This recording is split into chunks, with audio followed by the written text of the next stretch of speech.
वय कितीही वाढलं तरी माहेरचं अंगण हवंसं वाटतं. कारण तिथेच आई-वडिलांच्या सावलीत निखळ प्रेमाचा ओलावा असतो. लेकीच्या घरात कितीही सुख आणि भरभराट असली तरी माहेरच्या आठवणीने तिचा जीव आजही तिथेच गुंतलेला असतो. माहेर म्हणजे दुःखावर फुंकर घालणारं आणि हक्काने पुन्हा लहान होऊन बागडणारं हे मायेचं ठिकाण असतं. हजारो नाते जोडले जातात संसारात, पण माहेरच्या आठवणीची सर कशालाच येत नाही. तर नमस्कार मंडळी, मी आहे पूजा आणि तुम्हा सगळ्यांचं आपल्या या यूट्यूब चॅनलमध्ये खूप खूप स्वागत आहे. आणि तुम्हा सगळ्यांना सर्वप्रथम श्री स्वामी समर्थ.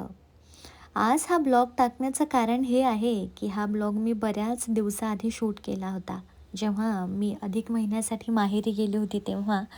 पण हा माझ्याकडून ना टाकायचा राहून गेला. मग म्हटलं चला टाकावा आज आणि परत चला त्या माहेरच्या आठवणीमध्ये. तर छानपैकी मस्त अंगणात इथे रांगोळी काढली होती. आणि त्यानंतर तेव्हा अधिक महिन्यामध्ये ना ऊन खूप जास्त होतं आणि असं वाटत होतं ना की 7-8 वाजतापासून एकदम कडाक्याचं ऊन जाणवत होतं तिथे. तर आता तर छान वातावरण बदललं असेल. तर हे मस्त आमचं नवीन घर आहे, माझ्या माहेरचं नवीन घर.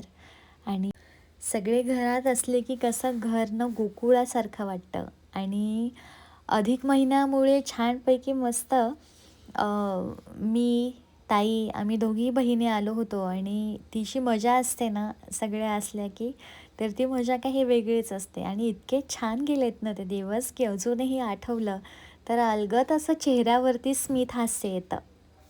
तर तुमचे पण माहेरचे दिवस कसे गेले ना हे मला नक्की कळवा. आणि तिथे गेलं ना की कुठल्याच गोष्टीचं टेन्शन राहत नाही. म्हणजे काय करायचं असेल तर कर, नसेल करायचं असेल तर नको करू. तर आई छान मस्त लाड पुरवते. बाबा जरा जास्त लक्ष देतात, जेवली की नाही तसंही विचारतात. आणि इतकं छान वाटतं ना तिथं, असं वाटतं की हे दिवस ना परत संपूच नाही. तर छानपैकी मस्त हा जो अधिक महिना होता ना, हा मी एन्जॉय केला होता तिथे. आणि माहेरी असताना ना माझ्याकडेच ड्युटी असायची की रांगोळी काढणं, देवपूजा करणं आणि छानपैकी मस्त अंगणामध्ये पाणी शिंपडणं, स्वच्छता करणं. हा कॉन्ट्रॅक्ट मी माझ्याकडेच घेऊन घेतला होता कारण मला बाकीच्या कामं करण्यामध्ये काही जास्त रस नव्हता. तर त्यामुळं मी आईला म्हटलं, "आई ही माझी कामं आहेत, हे मी करते." आणि छान मस्त मी ही वरवरची अशी कामं करायची. आणि नवीन घर आहे, त्यामध्ये कोणी सध्या राहायला नाही आहे. त्याच्यामुळं या घरामध्ये एवढी धूळ येते ना आणि त्याच्यामुळं हे घर साफ करतच राहावं लागतं. नाही तर धुळीचा असा थर बसतो ना, की विचारू नका. तर आम्ही छान गेलो ना माहेरी, मी आणि ताई, की आम्ही इथे नक्की येतो आणि घर स्वच्छ करणं. आता तर त्याचं छान इंटेरियरचं काम केलं होतं. तर हे सगळ्या गोष्टी व्यवस्थित करणं, ताई आणि मी स्वच्छता करायला आम्ही इथे आलो होतो. तर मस्त असं इथे रांगोळी काढून घेतली होती आणि मग आतमधल्या स्वच्छतेला आम्ही सुरुवात केली. ही आहे माझी ताई आणि ही आहे ताईचे चिरंजीव. अजून या घरामध्ये टी व्ही आणला नव्हता ना, तर त्याला करमत नव्हतं आणि तो असा निराश होऊन बसला होता ना, नाटक करत होता तो. आणि टी व्ही असला की मुलांना कसं टी व्ही बघतात, वेळ त्यांचा टी व्हीमध्ये जातो. आता इथे आम्ही कसं आमच्या गप्पा गोष्टी चालू होत्या आणि आम्ही तिघीजणी होतो आणि हा एकटाच होता. त्यामुळे त्याला त्याचा एक दिवस लवकर जात नव्हता आणि राहून राहून त्याला त्याच्या बाबांची आठवण येत होती, की आई केव्हा चालते. राहून बाबाची आठवण येत होती. राहून मग तो रडायचा, की आई आपल्याला नाही जायचं आहे, आपण इथेच राहू आजोबाकडे. तर मग असं त्या मायलेकांचं संभाषण चाललं. आणि मग तर मी बाहेरचं झाल्यानंतर आतमधल्या कामाला अशी लागले ना की पटापट स्वच्छ घर पुसून घेतलं. आणि घराचं एक असो की घर उंच असं म्हणजे फ्लॅट सिस्टीम असो किंवा असं घर जमिनीवरती आपलं असं साधा असं घर असो, धूळ कुठून येते एवढी काय माहिती, फार धूळ येते.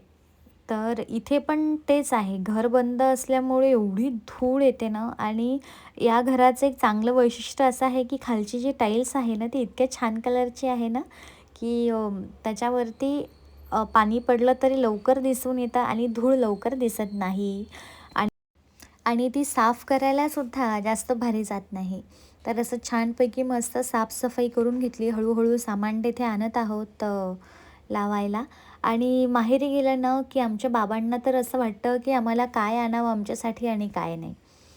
एवढं त्यांना असं वाटतं, की मुलींना काय खाण्यासाठी आणू आणि पिशव्याच्या पिशव्या भरून आणतात. हे प्रत्येकीचेच बाबा करतात, मला माहिती आहे. हे प्रत्येकीचे बाबा करतात.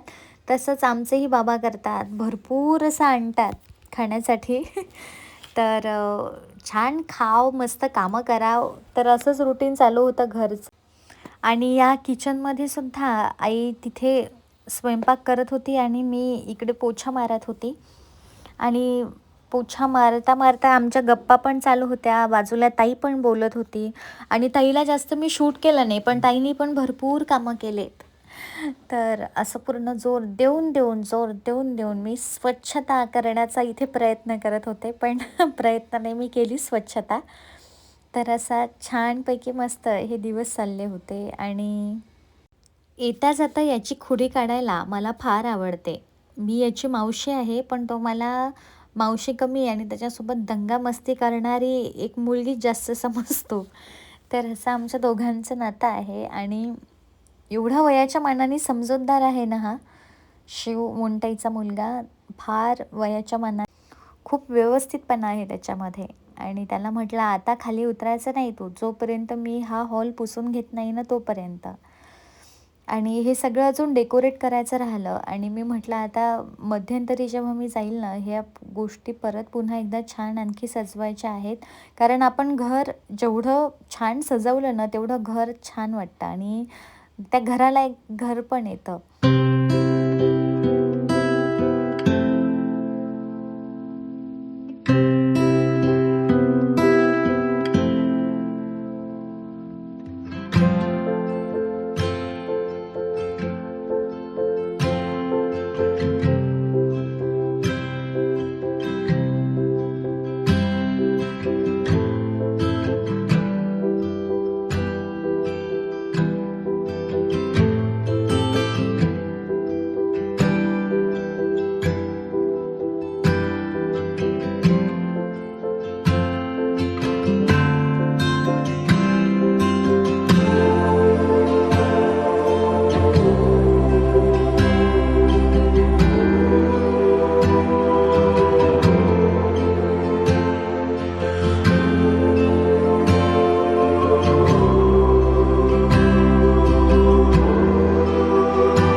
आणि नवीन घराची सगळी साफसफाई झाल्यानंतर ना, आम्ही आमच्या जुन्या घरी गेलो आणि तिथे छान आज मस्त पाणीपुरीचा बेत केलेला होता. तर छानपैकी मस्त हे असे पाणीपुरीचे हे जे फुगे आहेत हे तळून घेतलेत आणि बाजूला ताईने मस्त इथे बटाट्याचं जे आपण बटाटा हे करतो त्याचं मस्त हे असं चणे वगैरे टाकून, कांदा टाकून मस्त असं बनवलं आणि छानपैकी मस्त पोट भरून पाणीपुरी खाल्ली. आणि पाणीपुरी खाल्ल्यानंतर जेवायचं काम नव्हतं. तर त्यामुळे भरपूर अशा आधीच तळून घेतलेली होती. तळायचं काम मी केलं होतं आणि पाणी बनवण्याचं काम आमच्या ताईने केलं होतं आणि खरंच इतकं छान पाणी बनलं होतं ना. आणि हे इथे साहेब यांचं सगळं लक्ष त्या पाणीपुरीवरतीच होतं. तर असे इतके छान गेलेत ना मस्त माहेरचे माझे दिवस. आणि बहिणी असल्या ना की खूप फरक पडतो. एकमेकीचं दुःख एकमेकीला सांगण्यासाठी एक हक्काचं स्थान असतं. तर हा व्हिडिओ कसा वाटला नक्की मला कॉमेंट्स करून सांगा.